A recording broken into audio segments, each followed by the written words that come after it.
আসসালামু আলাইকুম, কেমন আছেন সবাই? আজ নিয়ে আসলাম আপনাদের জন্য ঝাটকা মাছ সরিষা দিয়ে। এজন্য আমি প্রথমে ঝাটকা মাছগুলো কেটে লবণ দিয়ে মেখে রেখেছিলাম অনেকক্ষণ। তারপর পরিষ্কার করে ধুয়ে হালকা হলুদ মরিচ মেখে ভেজে নেব এপাশ ওপাশ করে। ভালো করে একটু ভেজে নেবেন। দেখতে পাচ্ছেন কীভাবে ভেজে নিচ্ছি। আসলে ক্যাপশনটা এমন দেওয়ার কারণ হচ্ছে ইলিশ মাছ সবাই সরিষা দিয়ে খেয়েছেন, কিন্তু ঝাটকা মাছটা কেউই খাওয়া হয়নি।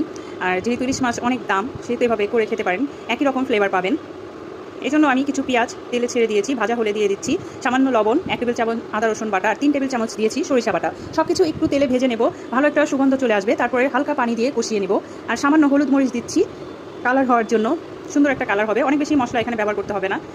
তারপর সামান্য পানি দিয়ে ভালো করে কষিয়ে নেবেন। যে কোনো তরকারি আপনারা এভাবে কষিয়ে নিলে দেখবেন তরকারির স্বাদটা অনেক বেশি বেড়ে যাবে। মশলাটা ভালো মতো কষানো হলেই তরকারিটা অনেক ভালো লাগে। এরপর মাছগুলো দিয়ে ঢেকে দিচ্ছি কিছুক্ষণ, যেন মশলাগুলো মাছের ভিতরে যায়। এরপর এপাশ ওপাশ করে নিয়ে যখন তেল উঠে আসবে তখনই নামিয়ে নেব। আর লবণটা দেখে একটু লবণ দিয়ে দিচ্ছি এখানে। আপনারা আপনাদের স্বাদ মতো লবণটা দিয়ে নেবেন। আশা করি ভালো লেগেছে। অবশ্যই কমেন্টে জানাবেন কেমন হয়েছে। আল্লাহ।